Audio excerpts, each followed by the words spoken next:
El don del águila. Carlos Castaneda. Primera parte. El otro yo. Capítulo 5. Una horda de brujos iracundos. Nos hallábamos en el pueblo cuando despuntó el alba. En ese momento tomé el volante y manejé hacia la casa. La gorda me pidió que me detuviera un par de cuadras antes de llegar. Salió del auto y empezó a caminar por la alta banqueta. Todos salieron, uno a uno. Siguieron a la gorda. Pablito vino a mi lado y dijo que debía estacionar el auto en el Zócalo, el cual se hallaba a una cuadra de allí. Eso hice. En el momento en que vi que la gorda daba la vuelta a la esquina, supe que algo le ocurría. Se hallaba extraordinariamente pálida. Vino a mí y me susurró que iba a ir a oír la primera misa. Lidia también quería hacer lo mismo. Las dos atravesaron el Zócalo y entraron en la iglesia. Nunca había visto tan sombríos a Pablito, Néstor y Benigno. Rosa estaba asustada, con la boca abierta, los ojos fijos, sin pestañear, mirando hacia la casa. Solamente Josefina resplandecía. Me dio una amistosa y jovial palmada en la espalda. «Órale, hijo de la patada», exclamó. «Ya les diste en la mera torre a esos hijos de la chingada». Rió hasta que casi perdió el aliento. «¿Este es el lugar, Josefina?», le pregunté. «Claro que sí», dijo. La gorda siempre iba a la iglesia. Era una verdadera beata en esos tiempos. «¿Te acuerdas de esa casa que está ahí?», le pregunté, señalándola. «Es la casa de Silvio Manuel», respondió. Todos saltamos al oír ese nombre. Yo experimenté algo similar a una benigna descarga de corriente eléctrica que me pasaba por las rodillas. El nombre definitivamente no me era conocido, y sin embargo, mi cuerpo saltó al oírlo. Todo lo que se me ocurrió pensar fue que Silvio Manuel era un nombre sonoro y melodioso. Los tres Genaros y Rosa se hallaban tan perturbados como yo. Advertí que todos ellos habían palidecido. A juzgar por lo que sentí, yo debía de estar tan pálido como ellos. «¿Quién es Silvio Manuel?», finalmente pude preguntarle a Josefina. «Ahora sí que me agarraste», dijo. «No sé». Josefina reiteró entonces que estaba loca y que nada de lo que dijera debía de tomarse en serio. Néstor le suplicó que nos refiriera todo lo que recordase. Josefina trató de pensar, pero era del tipo de persona que no funcionan bien bajo presión. Yo sabía que ella podría hacerlo, si nadie le preguntaba nada. Propuse que buscáramos una panadería o cualquier lugar donde comer. A mí no me dejaban hacer nada en esa casa. Eso es lo único de lo que me acuerdo, dijo Josefina de repente. Se volvió en torno suyo como si buscara algo, o como si tratara de orientarse. «Aquí hay algo que falta», exclamó. «Esto no es exactamente como era». Traté de ayudarla formulando preguntas que consideré apropiadas, como si eran ciertas casas las que faltaban, o si éstas habían sido pintadas, o si se habían construido otras, pero Josefina no pudo determinar cuál era la diferencia. Caminamos a la panadería y compramos panes de dulce. Cuando íbamos de regreso al Zócalo a esperar a la gorda y a Lidia, Josefina súbitamente se dio un golpe en la frente como si una idea la hubiera fulminado. «Ya sé qué es lo que falta», gritó. «Es esa pinche pared de niebla. Aquí estaba antes, ahora ya no». Todos empezaron a hablar al mismo tiempo, haciéndole preguntas acerca de la pared, pero Josefina continuó hablando sin perturbarse, como si no estuviéramos allí. «Era una pared de niebla que se alzaba hasta el cielo», dijo. «Estaba exactamente aquí. Cada vez que volteaba la cabeza, ahí estaba la pinche pared. Me volvió loca, hija de la chingada. Yo estaba bien del coco hasta que esa pared me enloqueció. La veía con los ojos abiertos o con los ojos cerrados. Creía que esta pared me andaba siguiendo. Durante un instante, Josefina perdió su vivacidad natural. Una mirada de desesperación apareció en sus ojos. Yo había visto ese tipo de mirada en personas con experiencias psicóticas. Apresuradamente le sugerí que se comiera su pan. Ella se calmó al instante y empezó a comerlo. ¿Qué piensas de todo esto, Néstor?, pregunté. Tengo miedo, respondió suavemente. ¿Te acuerdas de algo? Negó, sacudiendo la cabeza. Interrogué a Pablito y a Benigno con un movimiento de cejas. Ellos negaron con la cabeza. ¿Y tú, Rosa?, pregunté. Rosa saltó cuando oyó que le hablaba. Parecía haber perdido el habla. Tenía un pan en su mano y se le quedó mirando, como si no decidiera qué hacer con él. Claro que se acuerda, aseguró Josefina, riendo, pero está muerta de miedo. ¿A poco no ves que le sale pipí hasta por las orejas? Josefina parecía creer que su aseveración era broma máxima. Se dobló de la risa y dejó caer el pan al suelo. Lo recogió, le sacudió el polvo y se lo comió. Los locos hasta comen mierda, dijo, dándome una palmadita en la espalda. Néstor y Benigno se veían muy azorados con las extravagancias de Josefina, pero Pablito estaba feliz. Había una mirada de admiración en sus ojos, sacudía la cabeza y chasqueaba la lengua como si tal gracia fuese inconcebible. Vamos a la casa, nos urgió Josefina. Allá les platicaré muchas cosas. Le dije que deberíamos esperar a la gorda y a Lidia. Además, aún era muy temprano para molestar a la gentil dama que vivía allí.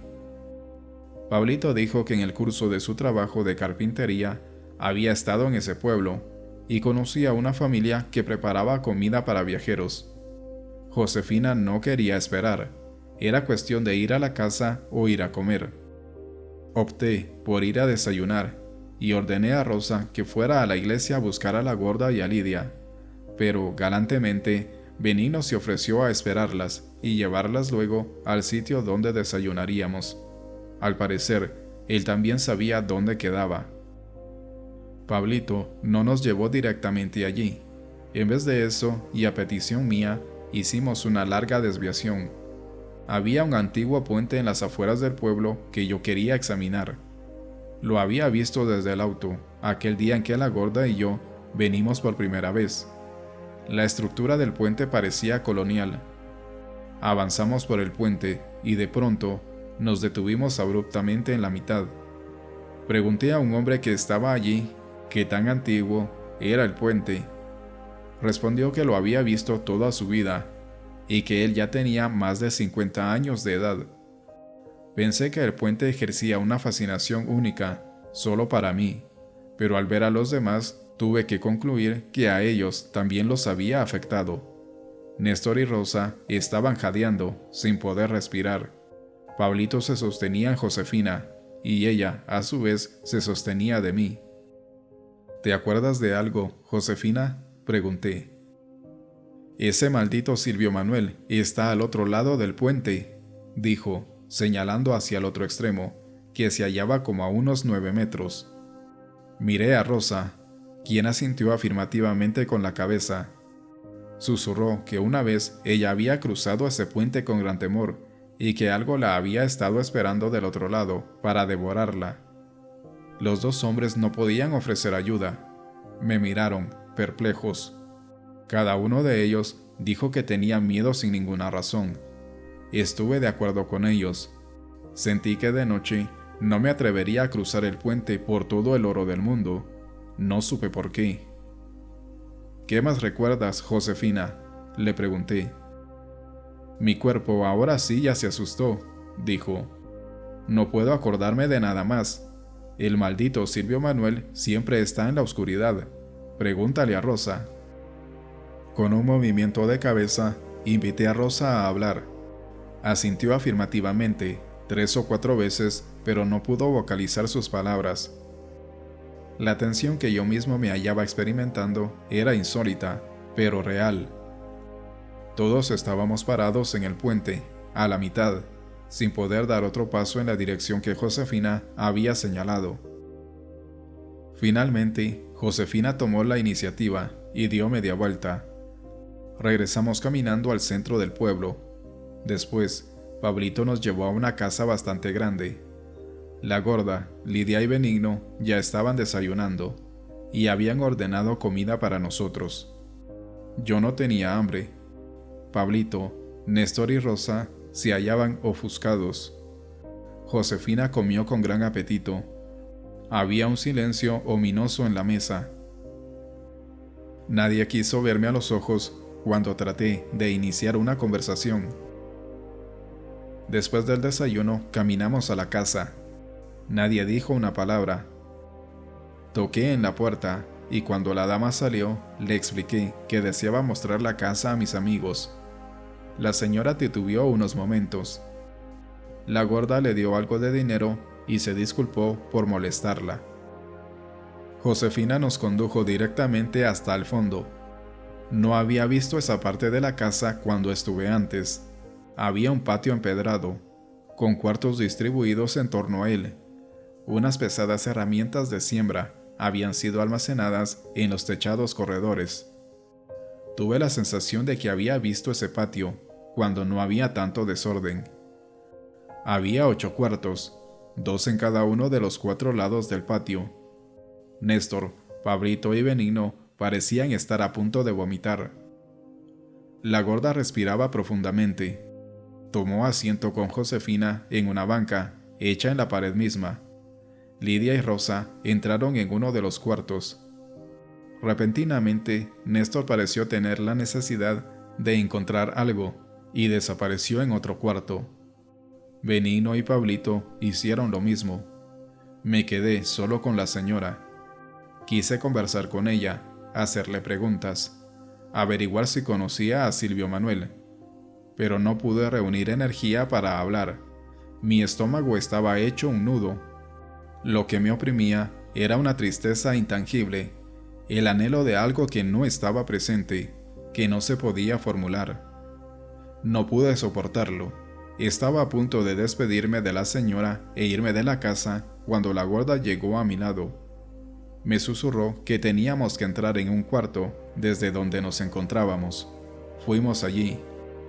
Era muy grande y vacío, con un gran techo de vigas, oscuro pero aireado. La gorda llamó a todos a ese cuarto. La señora tan solo se nos quedó mirando, pero no fue con nosotros. Todos parecían saber precisamente dónde sentarse. Los genaros lo hicieron a la derecha de la puerta, a un lado del cuarto, y la gorda y las 3 hermanitas se sentaron a la izquierda, en el lado opuesto. Se acomodaron cerca de las paredes. Aunque me hubiera gustado sentarme junto a la gorda, lo hice en el centro del cuarto. El lugar me pareció apropiado, no supe por qué, pero era como si un orden ulterior hubiera determinado nuestros sitios. Mientras permanecí sentado allí, me envolvió una oleada de extraños sentimientos. Me hallaba pasivo y en reposo total. Me imaginé como si yo fuera una pantalla cinematográfica en la cual proyectaban sentimientos de tristeza y de anhelo que no eran míos, pero no había nada que pudiera reconocer como un recuerdo preciso. Permanecimos en ese cuarto más de 1 hora. Hacia el final sentí que me hallaba a punto de descubrir la fuente de una tristeza sobrenatural que me estaba haciendo llorar casi sin control. Pero después, tan involuntariamente como nos habíamos sentado allí, nos pusimos en pie y salimos de la casa. Ni siquiera nos despedimos de la señora, no le dimos las gracias. Nos congregamos en el zócalo. La gorda afirmó al instante que como ella había perdido la forma humana, aún era la cabeza del grupo. Dijo que tomaba esa posición a causa de las conclusiones a las que había llegado en la casa de Silvio Manuel. La gorda parecía esperar algún comentario. El silencio de los demás me era intolerable. Finalmente, tuve que decir algo. ¿A qué conclusiones llegaste en la casa, gorda?, le pregunté. Creo que todos sabemos cuáles son. me replicó con un tono arrogante. No sabemos nada de eso, dije. Todavía nadie ha dicho nada. No tenemos que hablar. Sabemos, dijo la gorda. Insistí que yo no podía tomar por cierto un evento de tal importancia. Necesitábamos hablar de nuestros sentimientos. En lo que a mí tocaba, solo podía dar cuenta de haber encontrado una sensación devastadora de tristeza y desesperación. El nahual Juan Matus tenía razón, dijo la gorda. Teníamos que sentarnos en ese sitio de poder para ser libres. Yo ya soy libre. No sé cómo pasó esto, pero algo se salió de mí cuando estaba sentada allí. Las tres mujeres estuvieron de acuerdo, los hombres no. Néstor dijo que había estado a punto de recordar rostros reales, pero que por más que trató de aclarar su visión, algo lo impedía. Todo lo que había experimentado era una sensación de anhelo y de tristeza de hallarse aún en este mundo. Pablito y Benigno dijeron más o menos lo mismo. ¿Te das cuenta, gorda?, dije. La gorda parecía molesta. Enrojeció y contrajo los músculos del rostro en un gesto de enojo como jamás lo había visto en ella. ¿O acaso ya lo había visto así en alguna otra parte? Arengó al grupo. Yo no podía prestar atención a lo que decía. Me hallaba inmerso en un recuerdo que no tenía forma, pero que se hallaba casi a mi alcance. Para sostenerlo, parecía que yo necesitaba el impulso continuo de la gorda. Mi atención estaba fija en el sonido de su voz, en su ira. En un momento determinado, cuando ella atenuaba su enojo, le grité que era mandona. Eso en verdad la molestó. La observé unos momentos.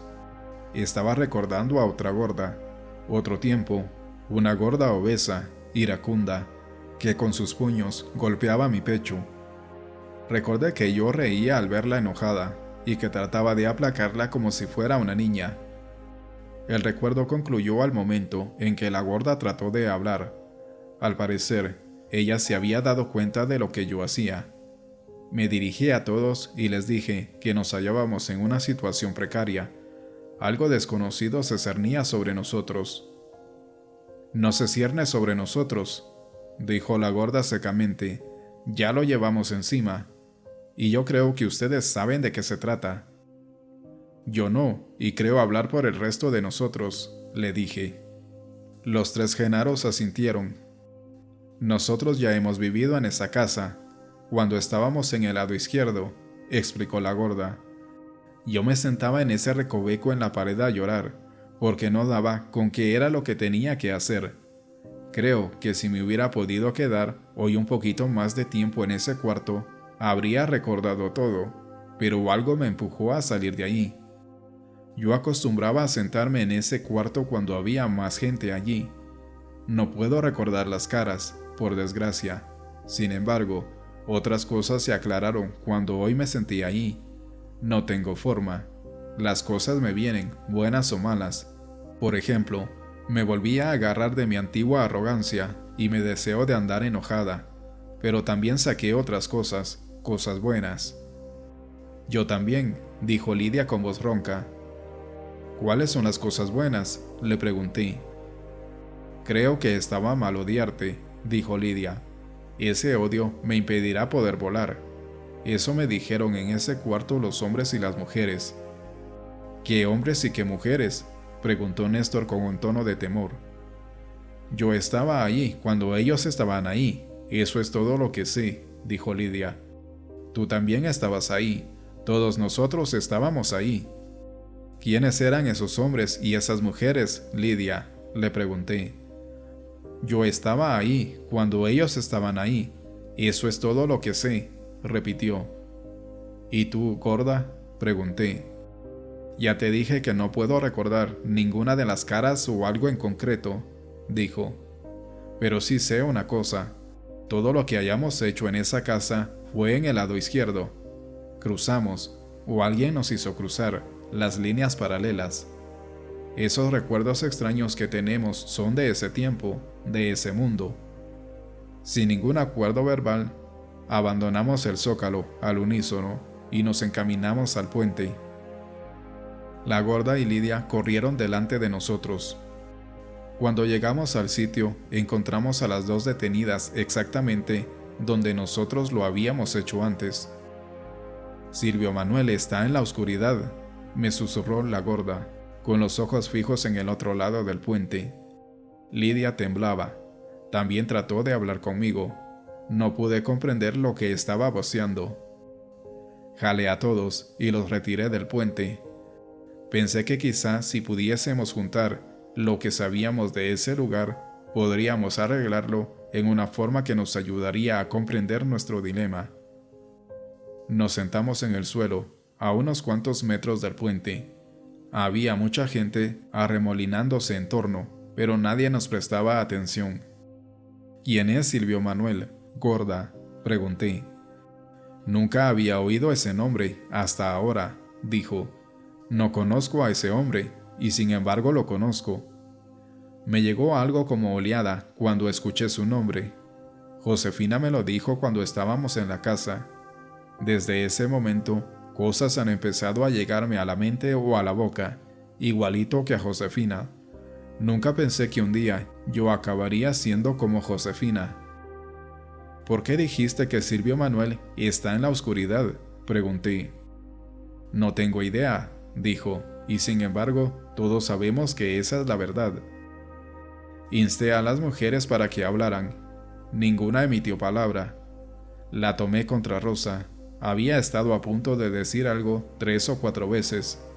La acusé de ocultarnos algo. Su cuerpecito se convulsionó.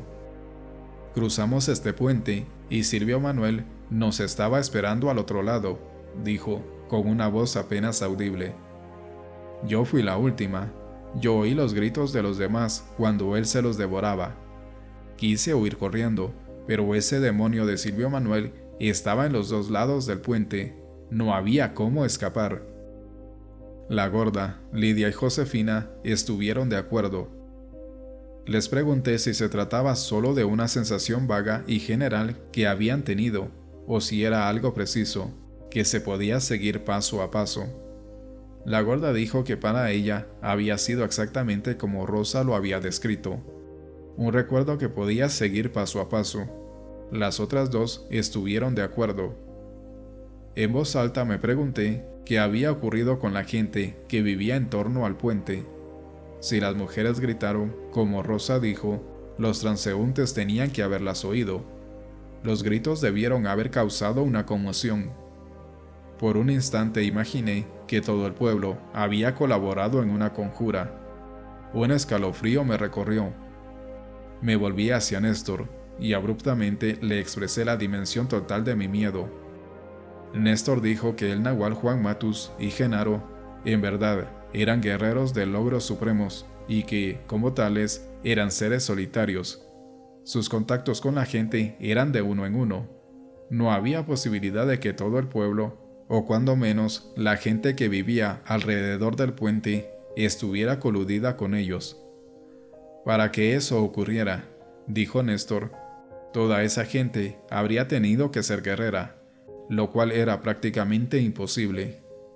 Josefina se puso de pie y comenzó a caminar en círculos a mi alrededor, mirándome de arriba a abajo, despectivamente.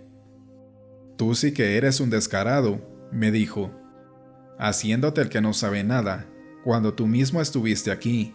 Tú nos trajiste aquí, tú nos empujaste a ese puente». Los ojos de las mujeres se volvieron amenazantes. Me volví hacia Néstor en busca de ayuda. «Yo no recuerdo nada», dijo, «este lugar me da miedo, eso es todo lo que sé». Volverme hacia Néstor fue una excelente maniobra de mi parte. Las mujeres lo acometieron. «Claro que te acuerdas», chilló Josefina. «Todos nosotros estábamos aquí. ¿Qué clase de pendejo eres?» Mi investigación requería un sentido de orden. Los alejé del puente. Pensé que, siendo personas tan activas, les resultaría mucho más fácil hablar caminando que permaneciendo sentados, como yo habría preferido. Mientras caminábamos, la ira de las mujeres se desvaneció tan rápidamente como había surgido. Lidia y Josefina se mostraron más locuaces. Afirmaron una y otra vez sus sensaciones de que Silvio Manuel era pavoroso. Sin embargo, ninguna de ellas podía recordar haber sido lastimada físicamente. Solo recordaban haber estado paralizadas por el terror. Rosa no dijo una sola palabra, pero con gestos expresó su aprobación a todo lo que las otras decían. Les pregunté si había sido de noche cuando trataron de cruzar el puente. Tanto Lidia como Josefina respondieron que había sido de día. Rosa se aclaró la garganta y susurró que había sido de noche.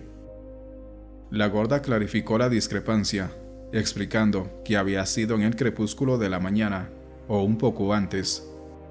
Llegamos al final de una calle corta y automáticamente nos regresamos hacia el puente. «Es la simplicidad misma», dijo la gorda súbitamente, como si todo se le hubiera aclarado. Estábamos cruzando, o mejor dicho, Silvio Manuel nos estaba haciendo cruzar las líneas paralelas. Ese puente es un sitio de poder, un agujero del mundo, una puerta al otro. Nos pasamos por ese hueco. El paso nos debe de haber dolido mucho, porque mi cuerpo está asustado. Silvio Manuel nos esperaba en el otro lado. Ninguno de nosotros puede recordar su cara, porque Silvio Manuel es la oscuridad. Nunca enseñaba la cara, solo se le podían ver los ojos. «Un ojo», dijo Rosa calladamente, y miró hacia otra parte. «Todos los que estamos aquí, incluyéndote a ti», me dijo la gorda, «sabemos que la cara de Silvio Manuel está en la oscuridad. Uno nomás podía oírle la voz, suave, como tos apagada». La gorda dejó de hablar y empezó a examinarme de una manera que me hizo sentir autoconsciente. Sus ojos tenían una expresión malévola. Me parecía que ella se guardaba algo que sabía. Le pregunté qué era. Ella lo negó, pero admitió que tenía cantidades de sentimientos que no tenían base y que no quería explicar. La presioné y después exigí que las mujeres hicieran un esfuerzo para recordar lo que les había ocurrido en el otro lado del puente. Cada una de ellas solo podía recordar haber oído los gritos de las demás. Los 3 genaros permanecieron fuera de la discusión. Le pregunté a Néstor si tenía alguna idea de lo que había ocurrido. Su sombría respuesta fue que todo eso rebasaba su comprensión. Entonces tomé una decisión rápida. Me pareció que la única ruta abierta a nosotros era cruzar el puente. Los junté a todos para regresar al puente y cruzarlo, juntos, como equipo. Los hombres estuvieron de acuerdo instantáneamente, pero las mujeres no. Después de agotar todos mis razonamientos, finalmente tuve que empujar y arrastrar a Lidia, Rosa y Josefina. La gorda se mostraba renuente a ir, pero parecía estar intrigada por la posibilidad. Avanzó conmigo sin ayudarme con las mujeres, y los genaros hicieron lo mismo. Emitían risitas nerviosas ante mis intentos de agrupar a las hermanitas, pero no movieron un dedo para auxiliarme. Caminamos hasta el puente donde antes nos habían detenido.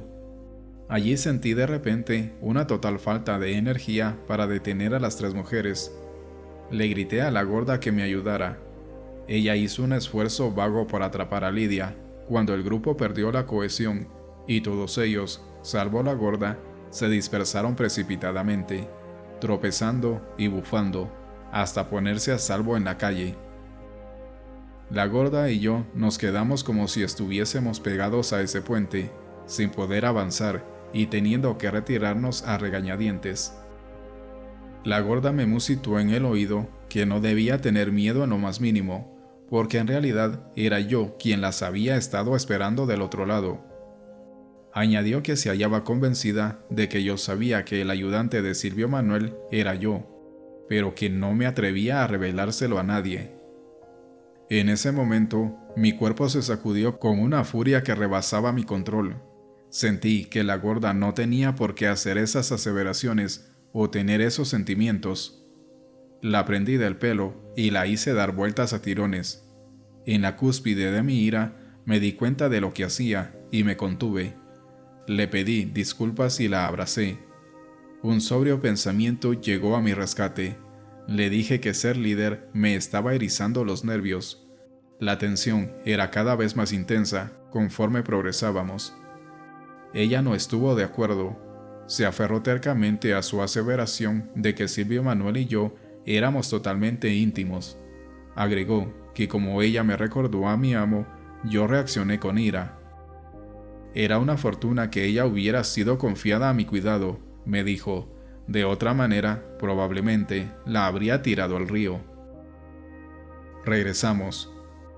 Los demás se hallaban a salvo, más allá del puente, observándonos con inequívoco temor. Una condición muy peculiar de ausencia de tiempo parecía prevalecer. No había gente alrededor. Debimos haber estado en el puente cuando menos 5 minutos, y ni una sola persona se desplazó por allí, como sucedería en cualquier vía durante las horas de trabajo.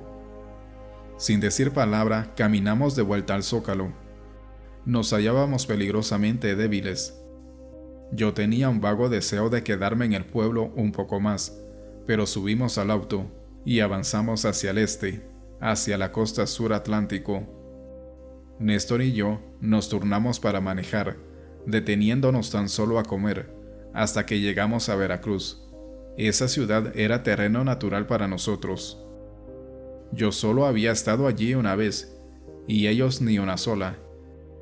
La gorda creía que una ciudad desconocida como esa era el lugar adecuado para despojarnos de nuestras viejas envolturas.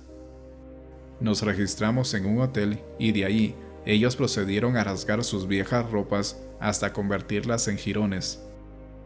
La excitación de estar en una nueva ciudad hizo maravillas para su moral y su sentimiento de bienestar. Nuestra siguiente parada fue la Ciudad de México. Nos quedamos en un hotel junto a la Alameda, donde don Juan y yo nos habíamos hospedado una vez. Durante 2 días fuimos perfectos turistas. Fuimos de compras y visitamos la mayor cantidad posible de sitios turísticos. La gorda y las hermanitas simplemente se veían deslumbrantes. Benigno compró una cámara en una casa de empeño. Disparó 425 tomas con una cámara sin rollo. En un sitio, mientras admirábamos los estupendos mosaicos de las paredes, un policía me preguntó de dónde eran esas esplendorosas extranjeras. Supuso que yo era un guía de turistas. Le dije que eran de Sri Lanka. Me lo creyó y se maravilló porque casi parecían mexicanas. Al día siguiente, a las 10 de la mañana, nos hallábamos en la oficina de aviación hacia la cual una vez don Juan me había empujado. Cuando me dio el empellón, yo entré por la puerta y salí por la otra, pero no a la calle, como debía, sino a un mercado que se encontraba a más de 1 kilómetro de allí, donde presencié las actividades de la gente. La gorda especuló que la oficina de aviación era también, como el puente, un sitio de poder, una puerta para cruzar de una línea paralela a la otra. Dijo que evidentemente el nahual me había empujado por esa abertura, pero que yo me quedé atrapado a la mitad del camino entre los dos mundos, y así había observado la actividad del mercado sin formar parte de ella. Dijo que el nahual, naturalmente, había tratado de empujarme hacia el otro lado, pero mi obstinación lo impidió y terminé en la misma línea de donde venía, en este mundo. Caminamos de la oficina de aviación hasta el mercado y de allí a la Alameda, donde don Juan y yo nos habíamos sentado después de la experiencia de la oficina. Había estado muchas veces con él en ese parque. Sentí que era el lugar más apropiado para hablar sobre el curso de nuestras acciones futuras. Mi intención era recapitular todo lo que habíamos hecho para dejar que el poder de ese lugar decidiera cuál debía de ser nuestro paso siguiente. Después de nuestro deliberado intento de cruzar el puente, yo había tratado, sin éxito, de encontrar una manera de relacionarme con mis compañeros como grupo. Nos sentamos en unos escalones de piedra y empecé con la idea de que, para mí, el conocimiento se hallaba fusionado con las palabras. Les dije que yo creía muy seriamente que si un evento o experiencia no se formulaba en un concepto, estaba condenado a disiparse. Por tanto, les pedí que expusieran sus consideraciones individuales de nuestra situación. Pablito fue el primero en hablar. Pensé que eso era extraño, puesto que había estado extraordinariamente silencioso hasta ese momento. Se disculpó porque lo que iba a decir no era algo que hubiera recordado o sentido, sino una conclusión que se basaba en todo lo que sabía. Dijo que yo tenía problema en comprender lo que las mujeres contaron que había ocurrido en el puente. Sostuvo Pablito que habían sido obligados a cruzar del lado derecho, el Tonal, al lado izquierdo, el Nahual. Lo que había espantado a todos era el hecho de que alguien más estaba en control, forzando el cruce. Tampoco tenía problema en aceptar que yo fui el que entonces ayudó a Silvio Manuel. Apoyó su conclusión con la aseveración de que solo días antes él me había visto hacer lo mismo, empujar a todos hacia el puente, pero esta vez no tuve a nadie que me ayudara desde el otro lado. No estaba allí Silvio Manuel para jalárselos. Traté de cambiar el tema y procedí a explicarles que olvidar como nosotros habíamos olvidado se le llamaba amnesia. Lo poco que sabía acerca de la amnesia no era suficiente para establecer nuestro caso, pero sí bastó para hacerme creer que no podíamos olvidar, como si fuera por decreto. Les dije que alguien, posiblemente don Juan, debió hacer algo insondable con nosotros, y yo quería averiguar exactamente qué había sido. Pablito insistió en que para mí era importante comprender que era yo quien había estado confabulado con Silvio Manuel. Insinuó luego que Josefina y Lidia le habían hablado a fondo del papel que yo había desempeñado al forzarlas a cruzar las líneas paralelas. No me sentía a gusto discutiendo ese tema. Comenté que nunca había oído hablar de las líneas paralelas hasta el día en que hablé con doña Soledad, y sin embargo, no había tenido escrúpulos en adoptar la idea inmediatamente. Les dije que yo comprendía al instante a lo que ella se refería. Incluso quedé convencido de que yo mismo había cruzado las líneas cuando creía estar recordándola.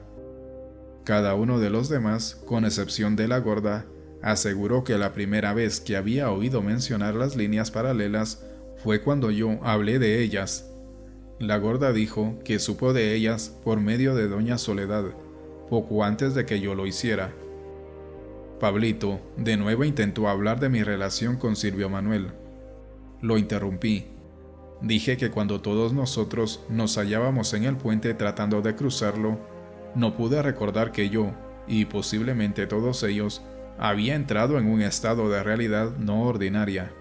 Solo me di cuenta del cambio cuando advertí que no había otra gente en el puente. Nosotros éramos los únicos que habíamos estado allí. Era un día despejado, pero de súbito los cielos se nublaron y la luz de la mañana se convirtió en crepuscular. Yo estuve tan atareado con mis temores y con mis interpretaciones personales en ese momento que no logré advertir ese cambio tan pavoroso. Cuando nos retiramos del puente, percibí que de nuevo la gente circulaba por allí. Pero, ¿qué había ocurrido con ellos cuando nosotros intentábamos el cruce? La gorda y el resto de ellos no habían notado nada. De hecho, no se habían dado cuenta de ningún cambio hasta el momento exacto en que yo los describí. Todos se me quedaron viendo con una mezcla de irritación y temor. Pablito de nuevo tomó la iniciativa y me acusó de tratar de desviarlos hacia algo que ellos no querían. No fue específico, pero su elocuencia bastó para que todos lo apoyaran. Repentinamente, una horda de brujos iracundos se me vino encima. Me tomó un largo rato calmarlos. Les expliqué mi necesidad de examinar, desde todos los puntos de vista posibles, algo tan extraño y abarcante como fue nuestra experiencia en el puente. Finalmente se apaciguaron, pero no porque los convenciera con mis raciocinios, sino a causa de la fatiga emocional.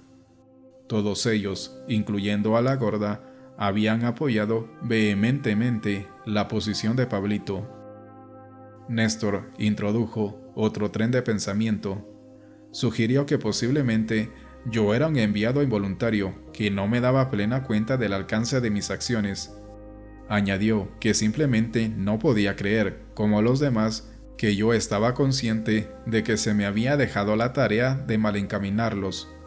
Sentía que en verdad yo no me daba cuenta que los estaba llevando a la destrucción, y sin embargo, eso era exactamente lo que yo hacía. Néstor creía que había dos maneras de cruzar las líneas paralelas, por medio del poder de otro o a través de nuestro propio poder. Su conclusión final era que Silvio Manuel los había hecho cruzar asustándolos tan intensamente que algunos de ellos ni siquiera recordaban haberlo hecho.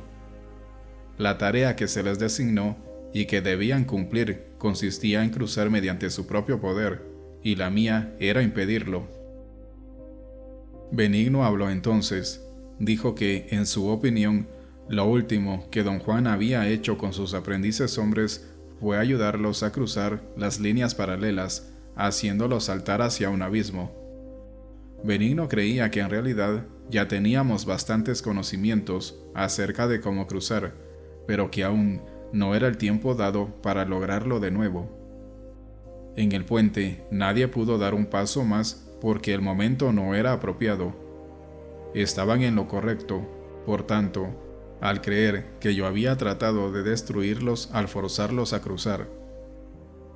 Pensaba que pasar las líneas paralelas con plena conciencia significaba para todos ellos un paso final, un paso que se debería dar solo cuando ya estuvieran listos a desaparecer de esta tierra. Lidia me encaró después.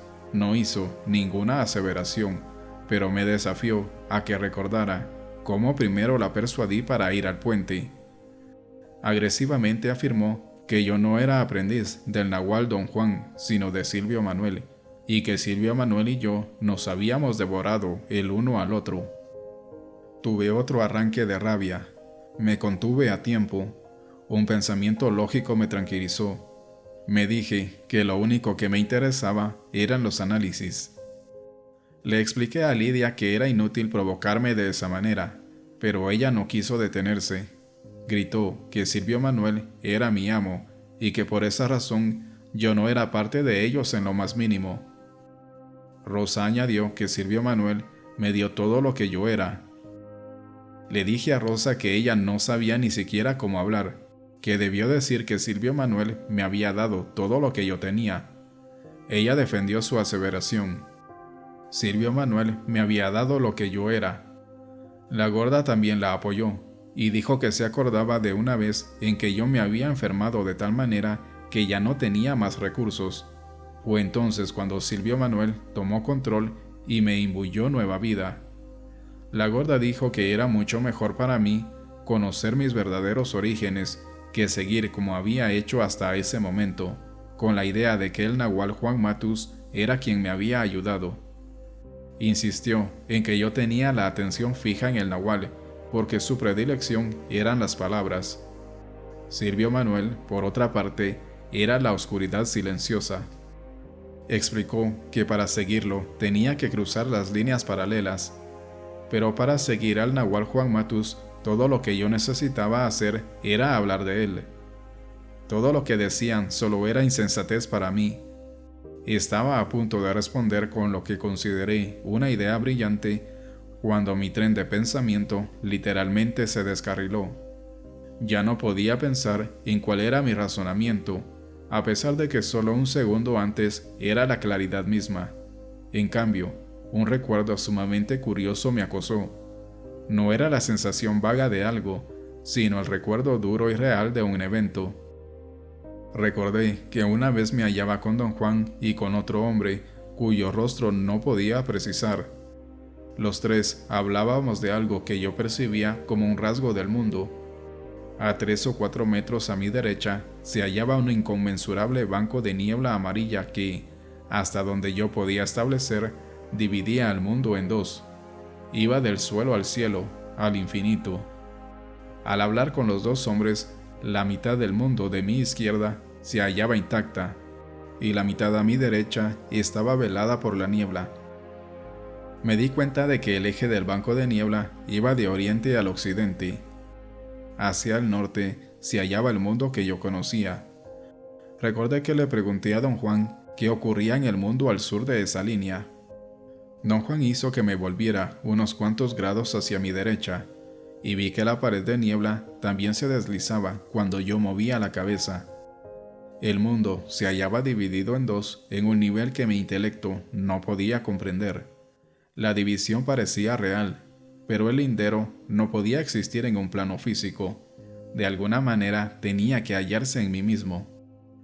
Había otra faceta más de ese recuerdo. El otro hombre dijo que era una gran hazaña dividir el mundo en dos, pero era un mayor logro cuando un guerrero tenía la serenidad y el control de detener la rotación de la pared.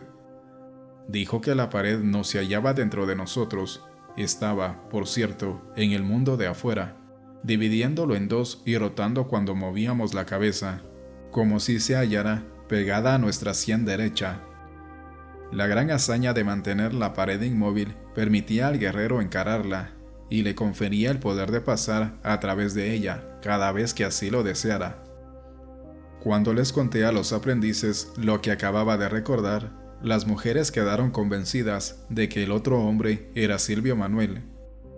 Josefina, como experta de la pared de niebla, explicó que la ventaja que Eligio tenía sobre los demás consistía en su capacidad de inmovilizar la pared para así poder atravesarla a voluntad.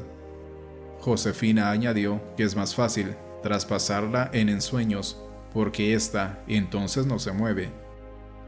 La gorda parecía haber sido afectada por una serie de recuerdos, quizá dolorosos.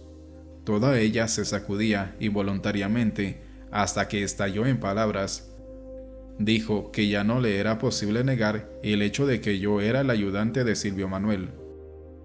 El nahual mismo le había advertido que yo la haría mi esclava si ella no era cuidadosa. Incluso Soledad le aconsejó que me vigilara porque mi espíritu tomaba prisioneros y los retenía como siervos, lo cual era algo que solo Silvio Manuel podía hacer. Él me había hecho su esclavo y yo a mi vez esclavizaría a cualquiera que estuviese próximo a mí. Aseveró que ella había vivido bajo mi embrujo hasta el momento en que se sentó en ese cuarto en la casa de Silvio Manuel, cuando repentinamente algo se le quitó de sus hombros. Me puse en pie. Había un vacío en mi estómago y literalmente me tambaleé bajo el impacto de lo que dijo la gorda. Había estado plenamente convencido de que podía contar con su ayuda bajo cualquier circunstancia. Me sentí traicionado. Pensé que sería perfectamente apropiado hacerle conocer mis sentimientos, pero un sentido de sobriedad llegó a mi rescate. En vez de eso, le dije que yo había llegado a la conclusión imparcial de que, como guerrero, don Juan había cambiado el curso de mi vida para bien. Yo había sopesado una y otra vez lo que él había hecho conmigo, y la conclusión siempre fue la misma. Don Juan me trajo la libertad. La libertad era todo lo que yo conocía, y eso era todo lo que yo ofrecía a quien fuera el que se acercase a mí. Néstor tuvo un gesto de solidaridad conmigo. Exhortó a las mujeres a que abandonasen su animosidad. Me miró con el gesto de alguien que no puede comprender, pero que quiere hacerlo. Dijo que yo no formaba parte de ellos, que en verdad yo era un pájaro solitario. Ellos me habían necesitado por un momento para romper sus linderos de afecto y de rutina. Ahora que eran libres, no tenían más barreras. Quedarse conmigo indudablemente sería agradable, pero un peligro mortal para ellos. Parecía hallarse profundamente conmovido. Vino a mi lado y puso su mano sobre mi hombro. Dijo que tenía la sensación de que ya nunca más volveríamos a vernos sobre la faz de la tierra. Lamentaba que fuésemos a separarnos como gente mezquina, riñendo, quejándonos, acusándonos. Me dijo que hablando en nombre de los demás, pero no en el suyo propio, me iba a pedir que me fuera, puesto que ya no había más posibilidades de continuar juntos. Añadió que había cambiado de opinión. En un principio me había reído de la gorda, cuando ellos nos sugirieron que formásemos una serpiente. Yo no creía que la idea fuera ridícula. Había sido nuestra última oportunidad de triunfar como grupo. Don Juan me había enseñado a aceptar mi suerte humildemente. El sino de un guerrero es inalterable, una vez me había dicho. El desafío consiste en cuán lejos puede uno llegar dentro de esos rígidos confines y qué tan impecable puede uno ser. Si hay obstáculos en su camino, el guerrero intenta impecablemente superarlos. Si encuentra dolor y privaciones insoportables en su sendero, el guerrero llora, sabiendo que todas sus lágrimas puestas juntas no cambiarían un milímetro la línea de su sino. Mi decisión original de dejar que el poder señalara nuestro paso siguiente había sido correcta. Me puse en pie. Los otros me volvieron la espalda. La gorda fue a mi lado y me dijo, como si nada hubiese ocurrido, que yo debía dejarlos allí y que ella me buscaría y se uniría a mí después. Quise explicar que yo no veía ninguna razón para que se reuniera conmigo. Ella misma había elegido unirse a los demás. La gorda pareció leer en mí el sentimiento que yo tenía de haber sido traicionado. Calmadamente me aseguró que como guerreros, ella y yo teníamos que cumplir juntos nuestro destino, a pesar de ser tan mezquinos.